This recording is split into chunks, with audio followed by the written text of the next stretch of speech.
Здраво на сите, се вративме пак во мојата мала гаража, каде што денес на агенда ја имаме колата која е со најдолг стаж во моја собственост, мојата Honda Civic. Со Civicот славиме јубилеј, точно една деценија од денот на ова видео од како ја имам. И работите тргнаа вака. Oh my god! Да, тоа беше и мојата реакција. Ќе се навратиме на ова. Во ова видео ќе правам неколку помали работи од аспект на одржување, но воедно сакам да искористам приликата да ви ја раскажам приказната за неа, од каде тргнавме, до каде сме стигнати и се што се случи во изминативе 10 години. Пред извесен период имав мала инспирација од 18 годишњакот во мене и ги залепив по овие лепенки на гумите. И при тоа не направив добра работа, не ги залепив како што треба и едната се откачи во возење и ми остави трагови, малку ми го оштети крилото од оздола и од страна. Прв зафат на агендата денес е да го санираме тоа. Генерално каросериски има многу мали оштетувања, ситни гребаници од камчиња кои лесно се коригираат, вклучително и ова кој не е ни штета, туку едноставно контаминација на лакот од гумата која удре на крилото, се надевам лесно ќе можеме да го изчистиме. Колата е во состојба како што излезе после фарбање пред 10 години, меѓутоа не можеше да биде подалеку од тоа кога првпат ја видов и ја купив колата. Ова се првите слики од колата на денот кога ја купив. И ќе лажам ако речам дека не се двоумев дали направив добра одлука да ја купам и да ја користам како проект. Но на крајот на денот секој проект си бара соодветен предизвик, нели?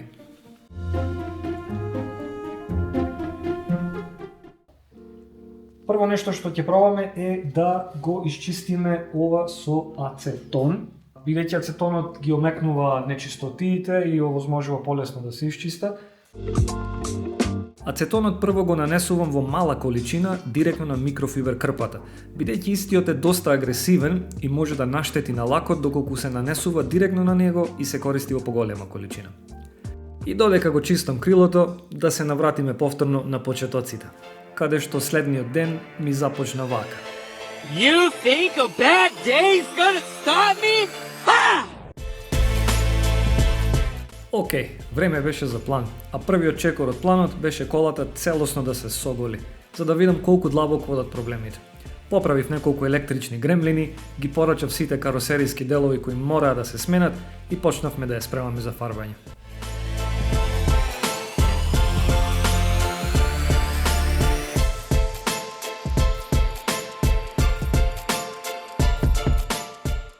Јас сум далек од механичар или професионалец кога доаѓа збор за автомобили и додека уживам да работам и учам на истите, фарбањето секогаш го оставам на професионалци, бидејќи е една од најтешките професии во автомото индустријата. Во меѓувреме, крилото успеав лесно да го исчистам, го поминав уште еднаш со водена микрофибер крпа за да го отстранам вишокот на ацетон и ова е резултатот. А воедно, ова беше резултатот од фарбањето на колата.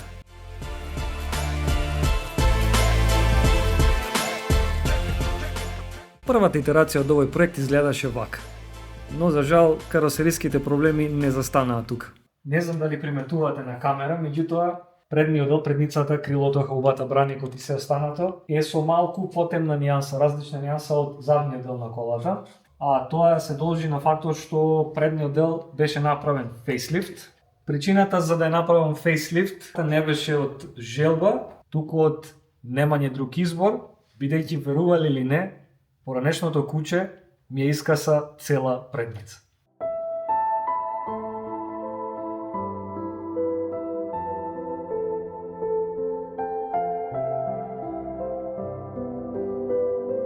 Следниот ден ја пронајдов причината позади ова. Се уште беше жива, а моето куче си доби награда за делото. Феликс почина од природни причини после 14 години живот. Често поминувавме време заедно во гаража.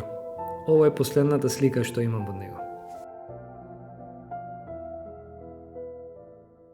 Дел од последиците уште си стојат и намерно не ги санирав за да си имам добар спомен од од случката и од куќето.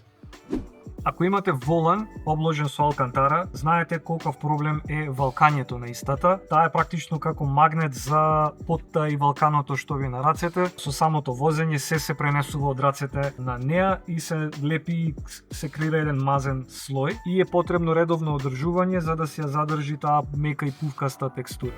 Алкантарата треба да биде ваква, мека, пувкаста, меѓутоа со текот на користењето од валканирација од пот станува мазна и не е баш пријатна на допир.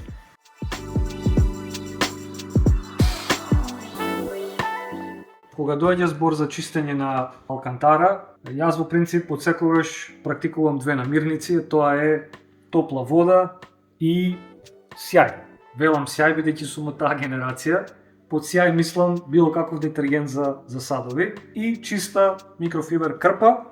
Капнувам неколку капки од детергентот во топлата вода, ја топам микрофиберот во неа, го чистам воланот темелно. Откако ќе го исчистам, го оставам да суши во собна температура од прилика 24 часа. Чистењето на воланот ќе потрае, а во меѓувреме може да ви кажам какви модификации претрпе интериерот. Бидејќи не ми беше приоритет, а и не може да си дозволам, на почетокот само темелно го исчистив и ги сменив седиштата со други фабрички седишта, бидејќи првите беа прилично уништени. Некој време подоцна ги наместив црвените седишта кои се уште се на неа. Без разлика дали имате алкантара волан или кожен волан или дрвен волан, убава пракса е да го чистите од време на време, бидејќи сето ова на секојдневна база доколку ја возите колата, завршува пак на вашите раце и вајс верса. Чистете ги почесто за да не завршите како мене, за да не можете на крајот денот да го доисчистите. Сум користел и други средства наменети за чистење на алкантара, меѓутоа спрема мое мислење ниедно од нив нема да исчисти толку добро колку оваа комбинација. Особено ако имате многу валкан волан како мојот во овој случај. Верувам дека има и други средства што се поефикасни, верувам дека има и други начини, меѓутоа во реалниот свет за наша достапност спрема мое мислење ова најпрактичен метод. Покрај седиштата ги променив инструмент таблата и воланот и заедно со уште неколку детали го комплетираат интериерот.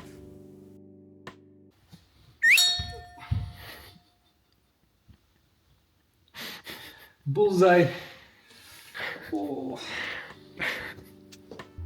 Финална проверка, кога последното поминување практично нема да остава валканици, значи дека горе-долу воланот е почист од тоа што беше претходно. Воланот го оставив да се суши, следно на списокот ни е мало чистење околу суспензијата. Кога сме веќе тука, доколку имате кола со мутери на тркалата наместо штрафови, и ако сакате да користите украсни, тогаш ви советувам да набавите штраф кој се стега со имбус од натрешна страна. Овие се алуминиумски, мислам дека 10 години се на колата, D-Spec, D1 Spec. По принцип не се нешто посебно, не се ни скапи, не се ефтини, просечни штрафови.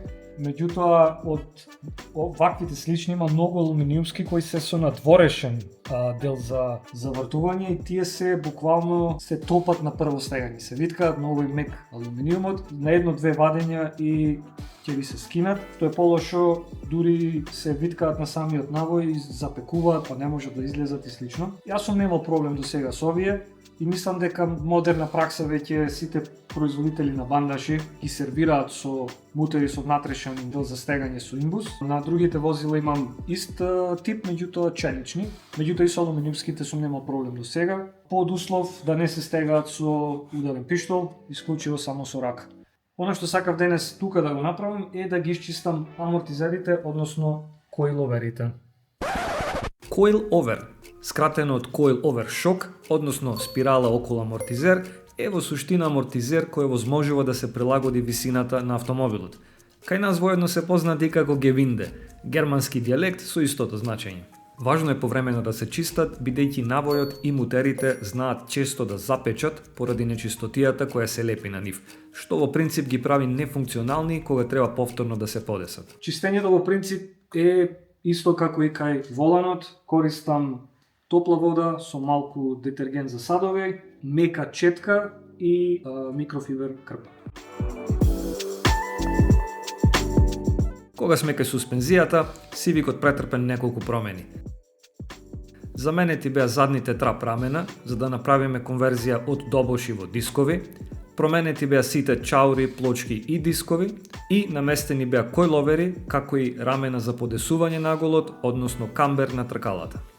Овие койловери се од 2016, односно 10 години на колата и се буџет койловери. Нормално кога почнував и јас не можев да си дозволам поскапи, во наводници поквалитетни, меѓутоа на мој изненадување испаднаа доста солидни койловери. Койловерите се TA Technics, германска фирма.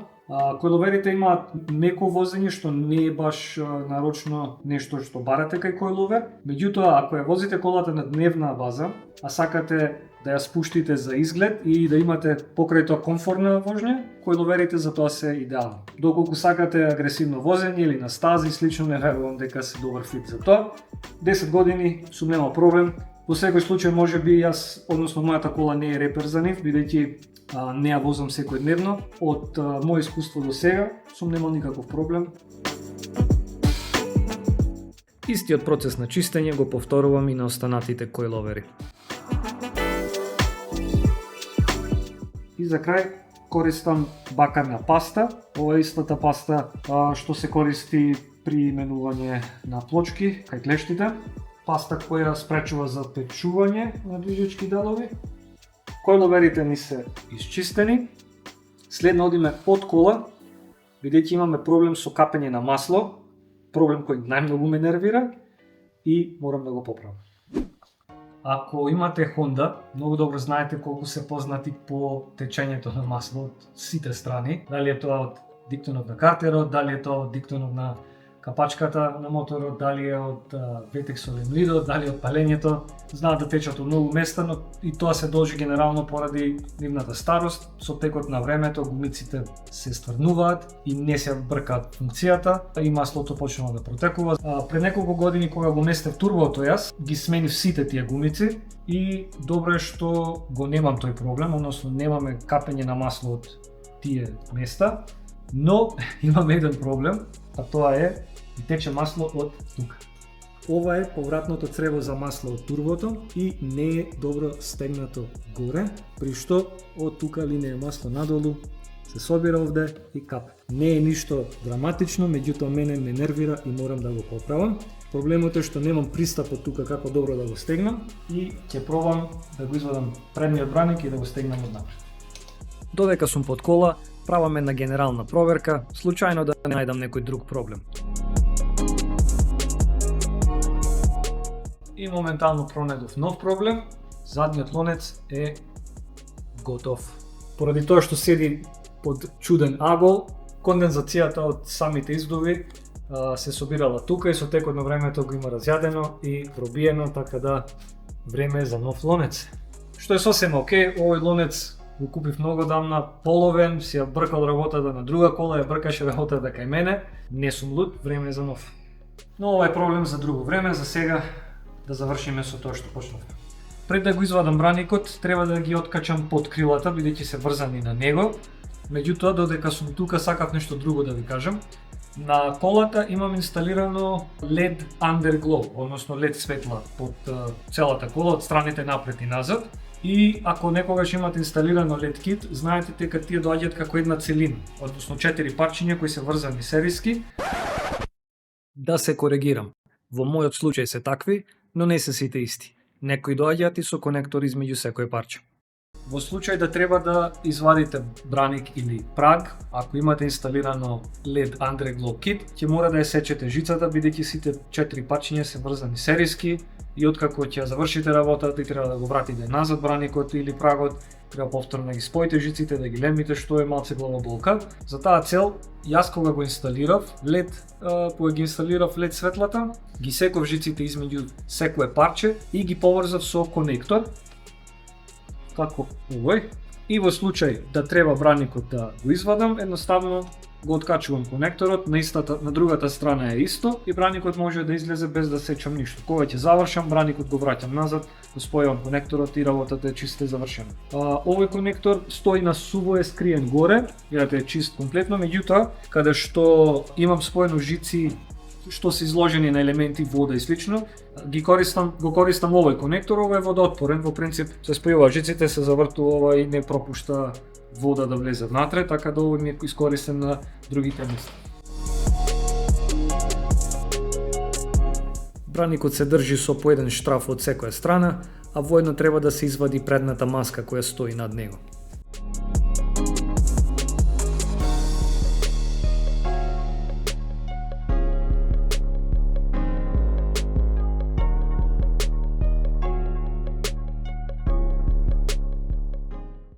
Просторот беше луксус и од предната страна. И додека се борам да го стегнам цревото, може да ви кажам на кратко кои промени се случуваа под хауба. Најбројните промени на оваа кола мислам дека се случува околу моторот. Колата првично дојде со 1.4 мотор, најстандардниот кај оваа генерација на Honda Civic. Првите модификации беа промена на усисната и издувната грана. Но ако ме прашате сега, воопшто не би ги правил, бидејќи не допринесуваат скоро ништо околу перформанси на моторот. Но дефинитивно придонесуваат естетски. Издувната грана изгледа подобро, а усисната возможува да се постави хоризонтален воздушен филтер, кој исто така не допринесува на перформанси. После темелно чистење и малку боја, ова беше првата итерација од промените под хауба.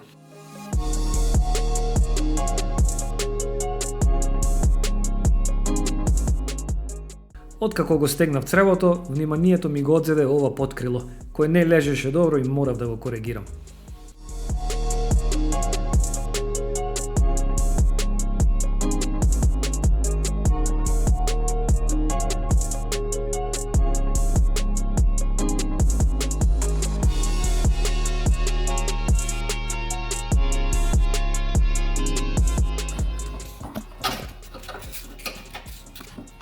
Ако го знаете она мемето со прстите, од каде научи така да ги користиш прстите? Од вака.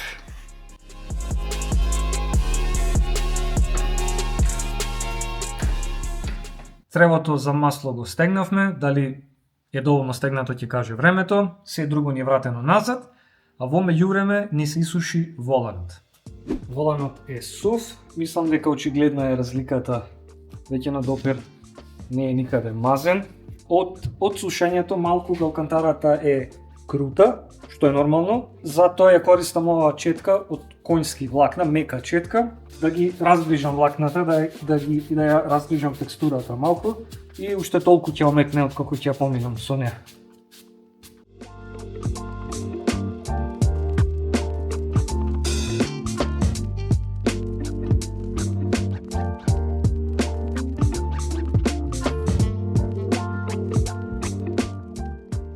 Чудо е што може малку детергент за садови и топла вода да направат, нели?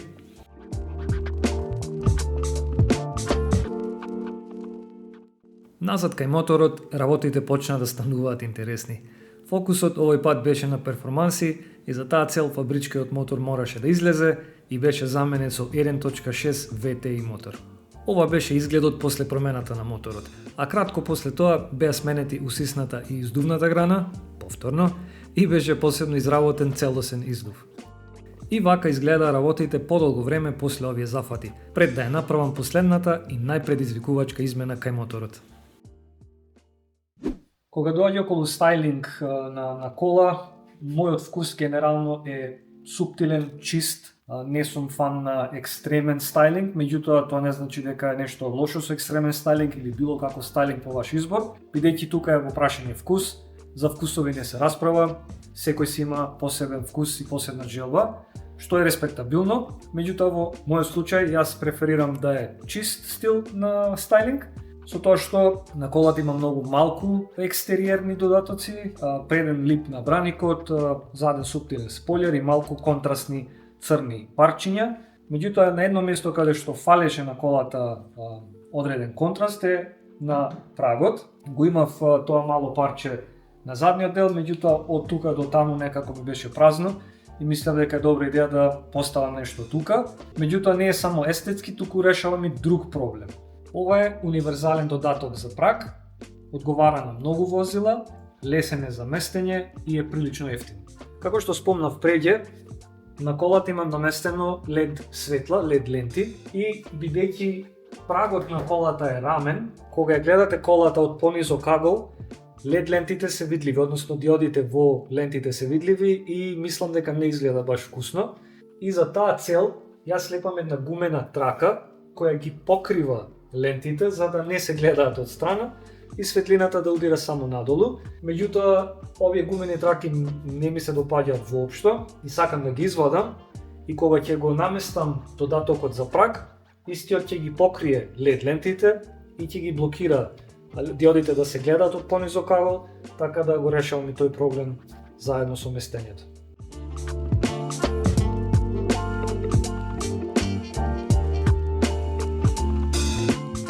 Има неколку модели од овие универзални додатоци за прагови. Има и обични без вакви перки на крајот, рамни, заоблени прави. Јас се одлучив за овој бидејќи оригиналниот праг следи некоја заоблена линија баш точно кај што почнува перката на додатокот и мислам дека изгледа интересно, а бидејќи и напред има сличен завршеток како овој, мислам дека изгледа симетрично. Додатокот е 5 см подолг од оригиналниот праг, што значи ќе мора да го скратам малку, меѓутоа проблемот е што на предниот дел завршува затворено и заоблено. Ако го сечам, ќе биде отворен, а не сакам тоа да изгледа така. За таа цел ќе сечам само мало парче од предниот дел, ќе го одземам делот што не ни треба и ова мало парче ќе го залепам повторно на завршетокот од исеченото. Внимателно се надевам дека ќе изгледа окей, без да имам потреба да го китирам и фарбам. Но имам идеја како би го направил нештото.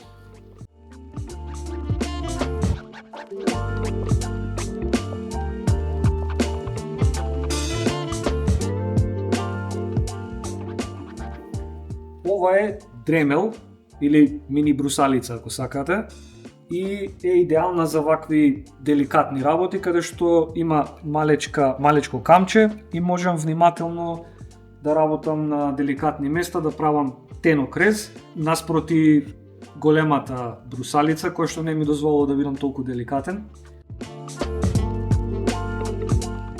Додека сечам, може да се вратиме назад и да ја завршиме приказната за историјата. Последниот чекор, кој за мене беше доста забавен предизвик, е да наместам турбо кит на моторот.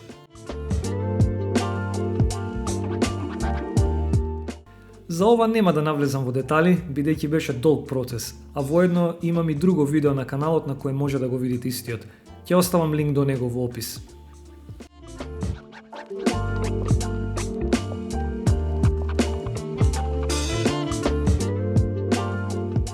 Пропратно со овој чекор, на колата направив уште неколку мали измени. Ги променив и фаровите, експериментирав со дигитална инструментабла и ги залепив фамозните лепенки на гумите кои дефинитивно ќе ги извадам. Сето ова не носи денес тука, каде сум при крај да ја завршам и последната модификација.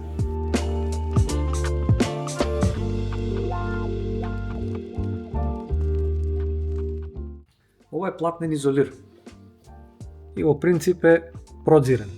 Може да игра улога како мрежа, како арматура за лепење на работи и покрај тоа што самиот лепи и е црн. Што значи можеме да ги залепиме двете парчиња од позади, ќе ја покри дупката, а над него, односно од оздола, да наредиме лепак кој дополнително ќе ги затврсти, за да не ги лепиме од озгоре и да не се гледа лепилото. Верувам дека овој начин на лепење ви изгледа многу чуден, но сум го практикувал на неколку пати и функционира. Изолирот го користам да ги спојам парчињата прецизно, а потоа додавам секундарно лепило над и во него за да ги прицврстам. Од страните користам двокомпонентно лепило за дополнително да ги затврстам парчињата. Толку цврсто се залепени што при несакан удар поголема е шансата да се скршат отколку да се одлепат. И на крај, за да ја пополнам линијата од горниот дел, внимателно нанесувам лак со чепкалка за заби, кој воедно дополнително ќе ги залепи парчињата. Ова е сигурно најнеортодоксниот метод на лепење пластика што го имате видено. Меѓутоа не е глупо ако функционира. Лепилото доздола се врши работата, стегната камен, лакото дозгора кога ќе исуши ќе го залепи одозгора измеѓу. Линијата е видлива, нормално, споивме две парчиња, меѓутоа изгледа окей направено едноставно како капаче. Бидејќи не планирам да фарбам, да стружам, да китирам, ова е сосем окей метод, ако сте окей да ја гледате таа линија на едно ќоше што малку ќе се гледа. За мене е сосем окей. За монтажа имаме два избори, можеме да ги монтираме со 3M трака, со двострана трака или со штрафчиња. Јас преферирам праговите секогаш да ги стегам со штрафчиња. Јас ги користам овие штрафчиња. Овие се со широка глава, куси, бидејќи едноставно немам простор за да ставам подолги. Меѓутоа се во телото пошироки од другите и главата им е поширока, идеални се за стегање на пластични работи.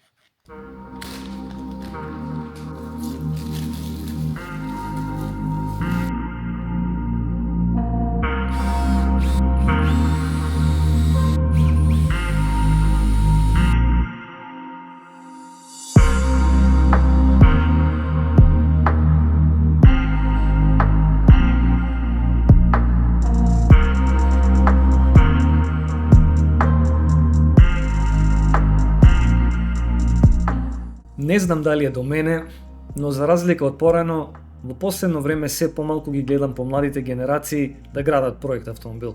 Што е малку иронично со фактот дека изборот и достапноста за делови никогаш не биле поголеми и целата потребна едукација имаат буквално во џебот.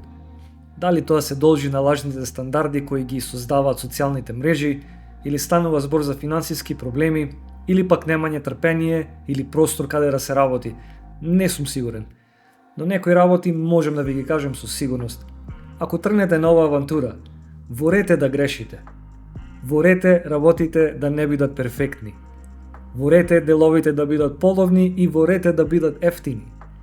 Ворете да се предизвикате, да ви биде тешко и на моменти да не знаете што правите.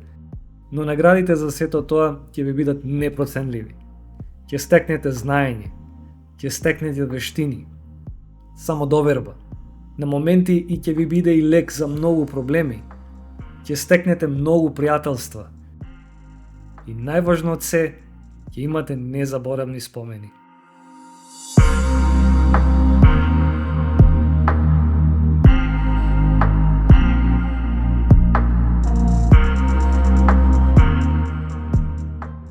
Хондите од секогаш имале некој посебен шмек.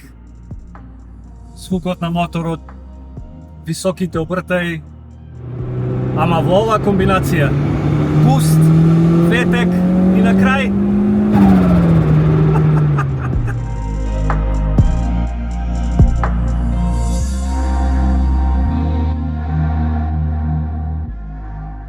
живееме во конфузни времиња и работите што го прават човек среќен се бројат на прст. За мене ова е едно од нив.